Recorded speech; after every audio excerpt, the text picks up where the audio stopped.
అర్చన 36వ భాగం. నేనంటే అనామకురాల్ని. నా ఫోన్ చిరునామా లేకపోతే కలవడం అసాధ్యం. కానీ నువ్వలా కాదుగా. న్యూస్ పేపర్లో నువ్వు ఛార్జ్ తీసుకున్నావన్న వార్త నీ ఫోటో చూడగానే అనుకున్నాను వెంటనే రావాలని. కానీ కొంచెం ఆరోగ్యం బాగోలేక రాలేకపోయాను. అర్చన ఆమె వైపు తేరిపారా చూసింది. అవును, ఏంటి నల్లి ఇలా అయిపోయావేంటి? నల్లి నవ్వింది. ఆమె నవ్వులో కాంతి లేదు. మొహం కూడా జీవం లేనట్టుగా ఉంది. జుట్టు నలుపు తెలుపు మిశ్రమంతో నిర్జీవంగా ఉంది. నేత చీర కట్టుకుని బలవంతంగా వృద్ధాప్యం మోస్తున్నదానిలా ఉంది. వయసు పెరుగుతుందిగా అర్చన, అంది పేలవంగా నవ్వుతూ. ఏమంత వయసుందని నీకు? 50కి చేరావా? నీ వయసులో ఇంకా గ్లామరస్గా ఉండాలని తప్పించేవాళ్ళు ఎంతమంది ఉన్నారో తెలుసా? అది వాళ్ళ అదృష్టం. వదిలే. ఏంటి ఎలా ఉన్నావు అన్నట్టు మర్చిపోయాను. ఒక్క నిమిషం అంటూ భుజాన వేలాడుతున్న హ్యాండ్ బ్యాగ్ తీసి అందులోంచి చిన్న పెట్టి తీసిస్తూ అంది. కంగ్రాచులేషన్స్, అనుకున్నది సాధించావు. Thanks allot. ఏంటిది అంటూ అట్టపెట్టుకున్న గిఫ్ట్ ర్యాపర్ తీసి పెట్టెలోంచి వెండి సరస్వతీదేవి బొమ్మ తీసింది. వావ్, బ్యూటిఫుల్, థ్యాంక్ యూ అంటూ అక్కడే ఉన్న టీపాయ్ మీద పెట్టింది బొమ్మ. సరస్వతీ పుత్రికవు కదా, అందుకే ఇది తెచ్చాను అంది నల్లి. అర్చన నవ్వింది. ఆ నవ్వులో ఎంతో ఆనందం తృప్తి గమనించింది నల్లి. ఏంటి సంగతులు నల్లి అడిగింది అర్చన. చెప్పు అర్చన, నీ సంగతులేంటి? ఎలా ఉంది నీ ఉద్యోగం? నీ అనుభవాలేంటి? ఓ, చాలా ఉన్నాయి. అవన్నీ వదిలే. ఇంతకీ ఆవిడ పూర్ణమ్మగారు ఎలా ఉన్నారు? నేనోసారి ఆవిడని కలవాలనుకుంటున్నాను. ఆవిడ పోయారు అర్చన, హార్ట్ అటాక్. వాట్? అర్చన కీచుగా అరిచింది. పోయారా? ఎప్పుడు? 2 ఏళ్ళయింది. అవును, నీకు తెలుసా? ఏంటి? నల్లి ఆమె మొహంలోకి అనుమానంగా చూసింది. ఆమెకి తన తల్లి పోయినట్టు తెలుసా? పేపర్ రోజు చూస్తుంటుంది కదా, తెలియకుండా ఉంటుందా? చెప్పాలా వద్దా? ఏంటి నల్లి అలా చూస్తున్నావు? అభిమానంగా అడిగింది అర్చన. అర్చన, మరి మీ అమ్మగారు పోయారు తెలుసా? అర్చన కళ్ళల్లో గిర్రున నీళ్లు తిరిగాయి. తలాడిస్తూ అంది. తెలుసు. మా వదిన నాకు ఇదే ఆఫీస్కి లెటర్ రాసింది. నేను జాయిన్ అయిన 2వ రోజే వచ్చిందా లెటర్. ఆవిడకి నువ్వెలా తెలుసు? ఈ అర్చన తన ఆడబిడ్డ అని చిత్రంగా చూసింది నల్లి. ఇంట్లో ఫ్యామిలీ ఫోటో ఉంది కదా, అందులో చూసిందట. చాలా పెద్ద ఉత్తరం రాసింది. మా అన్నయ్య తాగుడికి బాగా అలవాటు పడ్డాట. శాడిస్టట. మా వదిన్ని చిత్రహింసలు పెడుతున్నట్ట. అమ్మని కూడా నాన్న పోయాక చాలా బాధలు పెట్టాట. అమ్మ చాలాసార్లు నా దగ్గరికి తీసుకెళ్లమని అడిగేదట. కానీ దాని పేరు ఎత్తిన వాళ్ళని మర్డర్ చేసి జైలుకి వెళ్తానని బెదిరిస్తుండేవాడట. వాళ్ళకిద్దరు పిల్లలట. చివర్లో పాపం అలా అంటుండగానే అర్చన స్వరం దుఃఖంతో ఆగిపోయింది. సన్నగా ఏడుస్తూ ఉండిపోయింది కొన్ని క్షణాలు. నల్లికి కూడా దుఃఖం వచ్చింది. అర్చన భుజం మీద చేయేసి ఓదార్పుగా నిమురుతూ ఉండిపోయింది కొన్ని క్షణాలు. బాధపడక అర్చన. ఏంటో మీ అన్నయ్య నీ మీద అకారణంగా అంత ద్వేషం ఎందుకు పెంచుకున్నాడో? ద్వేషం కన్నా అసూయ ఎక్కువ నల్ని. అసూయ ద్వేషంగా మారింది. కాకపోతే మా వదినికి పిల్లలకి నేనే ఏదన్నా సాయం చేయాలి. లేకపోతే పిల్లల భవిష్యత్తు పాడైపోతుంది. అంటే ఏం చేస్తావు? చూస్తాను. తను లెటర్లో అడ్రస్ ఇచ్చింది. వాళ్ళు పిఠాపురంలో ఉంటున్నారు. ఎలాగోలా వదిన్ని పిల్లల్ని నా దగ్గరకు తీసుకొచ్చేస్తాను. ఆవిడ కూడా అదే కోరింది. మంచి నిర్ణయం అర్చన, మనస్ఫూర్తిగా అభినందించింది నల్ని. నా వాళ్లేగా నల్ని. వాళ్ళు నన్ను కాదనుకున్నారే గాని నేనెప్పుడు వాళ్ళని కాదనలేదు. ఇంత సంపాదిస్తున్నాను. 2 పిల్లల్ని చదివించి వాళ్ళకి జీవితం ఇవ్వలేనా? నాకు మాత్రం ఎవరున్నారు చెప్పు? అంటే నువ్వింకా జీవితాంతం ఇలాగే ఉంటావా? మరెలా ఉంటాను? ఇంకా వేణు దగ్గరికి వెళ్ళావా? అర్చనా మొహంలో భావాలు మారిపోయాయి. కొంచెం గంభీరంగా అంది. ఈ మధ్య విడాకులకి నాకు అంగీకారం అని లెటర్ పంపించాను. వాట్? అదిరిపడి చూసింది నల్ని. లెటర్ పంపించావా? అంత ఆశ్చర్యపోతావేం నల్ని? మేము ఆల్రెడీ విడిపోయే కదా ఉన్నాం. చట్టప్రకారం విడిపోతున్నాం అంతే. పొరపాటు చేసావు అర్చన, చాలా పొరపాటు చేశావు. పొరపాటా? ఆశ్చర్యంగా చూసింది అర్చన. ఇందులో పొరపాటేముంది? నా స్నేహితురాలు మాధవి చెప్పింది. నేను లీగల్గా విడాకులిస్తే గాని అతను వేరే పెళ్లి చేసుకోలేడు అని. నిజమే కదా? నేను వద్దు అనుకున్నప్పుడు అతడి సుఖానికి నేనెందుకు ఆటంకం కావాలి? నల్ని స్వరంలో సడన్గా సీరియస్నెస్ వచ్చింది. ఏనాటికైనా అతన్ని కలుస్తావనుకున్నాను అర్చన. చాలా పొరపాటు చేశావు. అంత నిజాయితీగా నిన్ను ప్రేమించేవాడు నీకు దొరుకుతాడా చెప్పు? అదేంటి నల్ని, మళ్ళీ మొదటికి వస్తావేం? నేనింకా అతన్ని కలవడం అసంభవం అని చెప్పా కదా. ఆ రోజులు వేరు. అప్పుడు నువ్వు ఆవేశంలో ఉన్నావు, చిన్నదానివి. ఇప్పుడు అన్ని రకాలుగా చాలా ఎదిగావు. ఇంకా అదే నిర్ణయంతో ఉన్నావని ఎలా అనుకుంటాను? నిర్ణయాలు క్షణక్షణం మారుతాయా నల్ని? కొన్ని నిర్ణయాలకు మార్పు అనివార్యం. ఎంచేత? జీవితానికి సంబంధించినవి కాబట్టి. అంటే వేణు తప్ప ఇంకెవరూ నాకు భర్తగా రారా? వస్తారు. కానీ వాళ్ళు వేణు కారు. ఏంటతని గొప్పతనం? ఏంటి అతని నేరం? అతను స్వార్థపరుడు. నన్ను సాధించడమే తన ఆశయంగా పెట్టుకుని నాకిష్టం లేకపోయినా నా బలహీన పరిస్థితులను అడ్డం పెట్టుకుని బలవంతంగా పెళ్లి చేసుకున్నాడు. అంతే బలవంతంగా నన్ను అనుభవించాడు. ఆ మాటలు విన్న నళిని నిదానంగా అంది. నువ్వింకా ఎదగాలి Archana. Yes you have to. ఎలా? చెప్తాను. అప్పుడే ఫోన్ మోగింది. అర్చన ఫోన్ అందుకుంది. ఎస్ అంది. అవతల నుంచి పిఏ ఏదో చెప్పింది. పావుగంటకి కాల్ చేయమనండి అంటూ ఫోన్ డిస్కనెక్ట్ చేసి నళిని వైపు చూసింది. నళిని అర్చనను నింపాదిగా చూస్తూ అడిగింది. నీలో ఏ లోపం లేదని నువ్వు చెప్పగలవా? వేణు నిన్నేదో బలాత్కారం చేశాడని అనుకుంటున్నావు. ఏడాది పాటు ప్రేమించిన అమ్మాయి భార్య స్థానంలో తనకు అతి సమీపంగా తిరుగుతుంటే ముట్టుకోకుండా ఉండగల శక్తి ఏ మగాడికుంటుంది? మగవాడి సంగతి వదిలే. ఒక అమ్మాయి తనంటే ఇష్టం లేని వ్యక్తిని తనకిష్టమే పెళ్లి చేసుకుని ఆ వ్యక్తి తనకి దూరంగా ఉంటుంటే ఎంత నరకం అనుభవిస్తుంది? ఒక్కసారి ఆలోచించు. అర్చన, ఈ కుర్చీలోంచి లేచి అలా గేటు బయటికి వచ్చాక నువ్వు కూడా ఒక మామూలు స్త్రీవి. అందరిలాగే నీకు కొన్ని అనుభూతులు, కోరికలు, వాత్సల్యాలు, బలహీనతలు ఉంటాయి. వాటిని జయించి బ్రతుకుతున్నామని ఎవరైనా అనుకుంటే అది ఒక భ్రమ. అలా బ్రతికే వాళ్ళు హిమాలయాల్లో ఉంటారు. మనం సమాజంలో ఉన్నాం కదా. నువ్వేం చెప్పాలనుకుంటున్నావో నాకు అర్థం కావడం లేదు. నళిని మొహంలోకి గుచ్చి చూస్తూ అంది అర్చన. నళిని పల్చగా నవ్వింది. అర్చన, నీలో కలెక్టర్కు ఉండాల్సిన హుందాతనం, గాంభీర్యం బాగా వచ్చాయి. నిన్ను, నీ మొహంలోని భావాలను ఇప్పుడు చూస్తుంటే నాకు ఇంకో సందర్భం అయితే భయం వేసేది. అర్చన ఆ మాటలకి అలవోకగా నవ్వుతూ అంది. సారీ, నేను కలెక్టర్గా మాట్లాడడం లేదు. నీ ఫ్రెండ్గానే మాట్లాడుతున్నాను. నళిని బలవంతంగా నవ్వి కాసేపు అర్చన కుర్చీ వెనకాల గోడకి ఆనించబడిన గాంధీ మహాత్ముని ఫోటో వైపు చూస్తూ ఉండిపోయింది. తర్వాత మెల్లగా అంది. మన నాయకులు, అధికారులు గాంధీ తత్వాన్ని గౌరవించడం మానేసి హింసాత్మక సమాజాన్ని ఇచ్చారు. అలాగే ధర్మం, న్యాయం, నీతి అనేవి జల్లెడపట్టి వెతికినా కనిపించని మనుషులున్న సమాజం ఇది. కానీ గాంధీ ఫోటోని, ధర్మచక్రాన్ని ప్రభుత్వ కార్యాలయాల్లో ఇంకా తీసేయలేదు. ఎంత ఆత్మవంచన కదా! అర్చన ఆమె మాటలకి వింతగా తల తిప్పింది. ఆమెతో పాటు రివాల్వింగ్ చైరు గిరిని తిరిగింది. గాంధీ ఫోటో చూసింది. తనెప్పుడూ గమనించలేదు. పెద్ద ఫోటో. ఆమె అప్పుడే తన ఛాంబర్ని మొదటిసారిగా పరీక్షిస్తున్నట్టుగా చూసింది.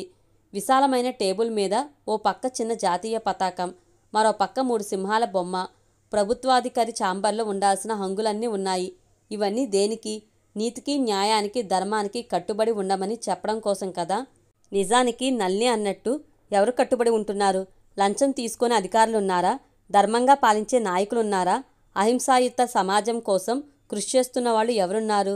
నళిని స్వరం వినిపించింది. నేను ఇక్కడ ఇంతసేపు కూర్చుని నీ సమయం పాడు చేస్తున్నానేమో, నిన్ను డిస్టర్బ్ చేస్తున్నానేమో. నేను ఇంకా వెళ్తానా అర్చన?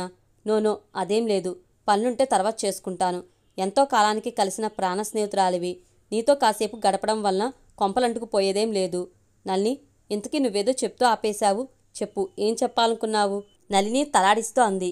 ఏం లేదులే అర్చన, నీకు తెలియదే ఏంటి? మరీ చిన్నపిల్లని చేసి మాట్లాడుతున్నాను అనిపించింది. అర్చన కొంచెం ముందుకు వంగి నళిని చెయ్యి తన చేతిలోకి తీసుకుని అంది. మాట్లాడు, చెప్పు. నేనేం అనుకోను. ఆలోచించే విషయం ఉంటే ఆలోచిస్తా, లేదంటే మర్చిపోతా. నళిని అర్చన కళ్ళల్లోకి చూసింది. ఆమె కళ్ళల్లో నిజాయితీ కనిపిస్తుంది. అంతులేని విశ్వాసం కనిపిస్తుంది. చెప్పు నళిని అంది. చెప్పడానికేముంది అర్చన? నిట్టూరుస్తూ అంది నళిని. అర్చన, ఆశయాలు ఉండడం వేరు. అవి తీర్చుకునే అవకాశం ఉన్నవాళ్ళు తీర్చుకుంటారు, లేని వాళ్ళు తీర్చుకోరు, రాజీ పడతారు. అలాగే బలహీనతలు అందరికీ ఉంటాయి. వాటిని కొందరు జయిస్తారు, కొందరు ఓడిపోతారు. ఓడిపోయాక పశ్చాత్తాపడతారు. వేణు పశ్చాత్తాపడలేదంటావా? అతనిలో కలిగిన మానసిక పరిణితిని నువ్వు గమనించేందుకు ప్రయత్నించావా? నీ అహం దెబ్బతింది. దూరంగా వచ్చేశావు కాబట్టి, అదృష్టం కలిసి వచ్చింది కాబట్టి నువ్వు అనుకున్నది సాధించావు. ఉజ్వలమైన స్థితిని చేరుకున్నావు. కానీ అర్చన తలెత్తి చూసింది. నీకు తెలుసా, నువ్వు చేరుకోవాల్సిన గమ్యం చేరుకోలేదు. వృకుటి ముడివేసి అర్థవంతంగా చూసింది అర్చన. అంటే భర్తతో సంసారం చేస్తూ పిల్లాపాపలతో బతికే స్త్రీకి, నీలా ఏదో సాధించేశానని పెళ్లి వద్దనుకుని ఒంటరిగా బతికే స్త్రీకి చాలా తేడా ఉంటుంది. నువ్వెంత అందగత్తివైనా అనుభవించాల్సిన జీవితం అనుభవించకపోతే నీ అందం వాడిపోయిన పువ్వులా ఉంటుంది తెలుసా? నీ ఉద్దేశం? నన్ను చూడు. నేను వయసులో ఉండగా నాకు వివాహం మీద ఆసక్తి కలగలేదు. ఒకవేళ కలిగి ఉంటే అందంగా లేకపోయినా వయసు ఇచ్చిన మెరుపు చూసైనా ఎవరో ఒకళ్ళు పెళ్లి చేసుకునేవాళ్ళు. కానీ పెళ్లి చేసుకోలేకపోయాను. సంసార జీవితం గడపలేకపోయాను. చూసావుగా, 45 ఏళ్లకే 60 ఏళ్ల దానిలా అయ్యాను. నువ్వు మెయింటైన్ చేయలేదు. నిజానికి అర్చన, వేణు పాపం చాలా మంచివాడు. అతనిలోని బలహీనతను చూసావు గాని మంచితనం చూడలేదు. చూసి ఉంటే ఇంత నిర్దయగా విడాకులిచ్చేదానివి కాదు. ఏం ఇంత చదువుకున్నావు, సాంఘికంగా ఆర్థికంగా ఎదిగావు, నీ తెలివితేటలు, నీ హోదా, వేణులోని బలహీనతని క్షమించే ఔదార్యం నీకివ్వలేదా? ఇంకెందుకమ్మా నీకు ఈ హోదా? అర్చన అయోమయంగా చూసింది. అంటే అతన్ని క్షమిస్తేనే నేను ఈ హోదాకి అర్హత సంపాదించినట్టా? అలా కాదు. అతన్ని క్షమించి ఉంటే నువ్వింకా ఎత్తుకు చేరేదానివి. నీ చదువులకి, నీ అంతస్తుకి, నీ సంస్కారం ఒక మెరుపునిచ్చేది. అవునా? అర్చన ఆలోచనలో పడింది. తను వేణుని ఇంకా ద్వేషిస్తుందా? అదేం లేదే. అతన్ని క్షమించడం అంటే ఏంటి? తనేం చేయాలి? వెళ్ళి నిన్ను క్షమించాను వేణు అని చెప్పాలా? ఎందుకు చెప్పాలి? అలా చెప్పినందువల్ల ప్రయోజనం ఏంటి? అలా చెప్పగానే తను తిరిగి వచ్చేసిందని వేణు అనుకుంటే? అసలు క్షమించడం అంటే ఏంటి? అతన్ని ద్వేషించకపోవడం, తన పట్ల అతని దురుసు ప్రవర్తనకి అతనికే శిక్ష వేయకపోవడమే కదా. తనేం శిక్ష వేసింది? అతనికి తనేం శిక్ష వేయలేదే. తనకు తనే శిక్ష వేసుకుంది. తను అతన్ని వదిలేసి రావడమే శిక్ష? అవునేమో. పాపం, తన వలన వాళ్ల కుటుంబం ఉన్న ఊళ్ళో తలెత్తుకోలేకపోయింది. వేణు జీవన మాధుర్యాన్ని కోల్పోయి ఒంటరిగా మిగిలిపోయాడు. కృష్ణస్వామి గారు చనిపోయారు. తాయారమ్మగారు అనారోగ్యంతో మంచం పట్టారు. అన్నిటికీ మించి బాబు, తన కొడుకు తల్లిలేనివాడయ్యాడు. ఒక్కటి కాదు, చాలా చాలా శిక్షలు పడ్డాయి వాళ్లకి. కాని తనకి అమ్మా నాన్న అన్నయ్య దూరమయ్యారు. కారణం తనే, వేణు కాదు. వేణుని దూరం చేసుకున్నందుకు వాళ్లు తన్ని వెలేశారు.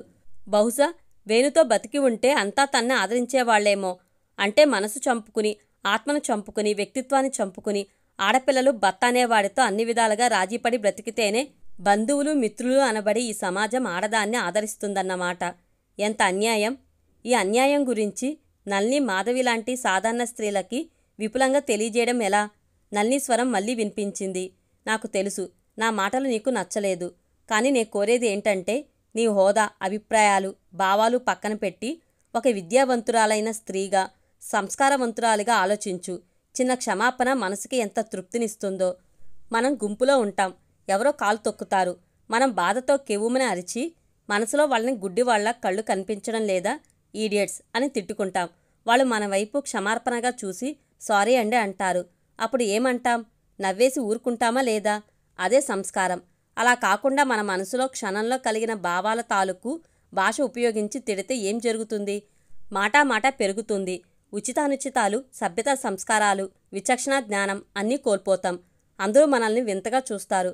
ఇంటికొచ్చి ఆవేశం తగ్గించుకుని ఆలోచిస్తే, పొరపాటు చేశాం, అందరిలో అలా ప్రవర్తించకుండా ఉండాల్సింది అని పశ్చాత్తాపడతామా లేదా? అది కేవలం ఒక చిన్న సంఘటన. కానీ ఒక రోజంతా మన మనసుని కలవరానికి, ఆందోళనకి గురిచేస్తుంది. నల్ని మాటలు వింటుంటే కన్నతల్లి చల్లచల్లగా మందలిస్తున్నట్టు, తనకి తెలియని ఎన్నో విషయాలు కమ్మగా చెప్తున్నట్టు అనిపించసాగింది అర్చనకి. అలాగే ఆమె వైపు కన్నార్పకుండా విభ్రాంతిగా చూడసాగింది. మళ్ళీ ఫోన్ మోగింది. అర్చన విసుగ్గా ఫోన్ తీసింది. అవతల నుంచి పిఏ స్వరం.